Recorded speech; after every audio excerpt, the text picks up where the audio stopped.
অনেক পাওয়া যায় না, মানে ডেফিনেটলি একটা ভেতরে সেই সততা রয়েছে, সেই জিনিসটা আমার মনে হয়। আর এত বছর ধরে চলছে, this the 24th time perform this, এই ধরনের প্রোগ্রাম তারা করবে এবং তার ট্রফিটা আমরা এখন উপভোগ করলাম। আমার মনে হয় যে এটা বহু বহু বছর ধরে চলবে, এটা থামবে না, এটা থামার কোনো লক্ষণও নেই। দেখতে পাচ্ছি সারা ভারতবর্ষ জুড়ে বিশিষ্ট তারা এখানে এসছেন এবং তাদের আমরা পেয়েছি এই কলাকার অ্যাওয়ার্ডের জন্য।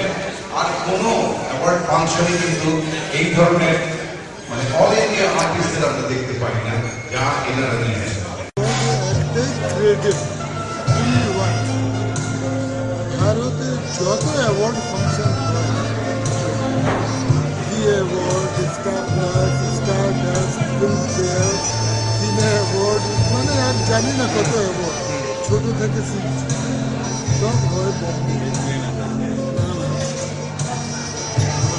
এত বড় ফিল্ম ইন্ডাস্ট্রি সাউথ, সব থেকে বড় ফিল্ম ইন্ডাস্ট্রি সাউথ, কিন্তু অ্যাওয়ার্ড ফাংশন হয় বম্বে বাদ করা হয়। ইউপি আর রাজ্যের স্টেট বিজেপি একটা ফাংশন দিল্লিও নেই, গুজরাটও নেই, पंजाबও নেই, কাশ্মীরও নেই, উড়িষ্যাও নেই, Bihar and Jharkhand only Bombay and Kolkata. So Kolkata last 24 years. Kolkata the only Bengal, the only state that is cultural makeup survives this 24 Kolkata. Next year Kolkata.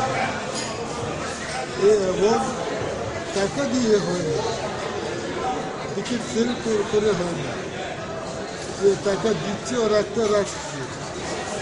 সব থেকে বড় ক্রেডিট কলাকার ধর্মেন্দ্র, বৈজয়ন্তী মালা, আশা পারেখ, পুরোনো অ্যাক্টর,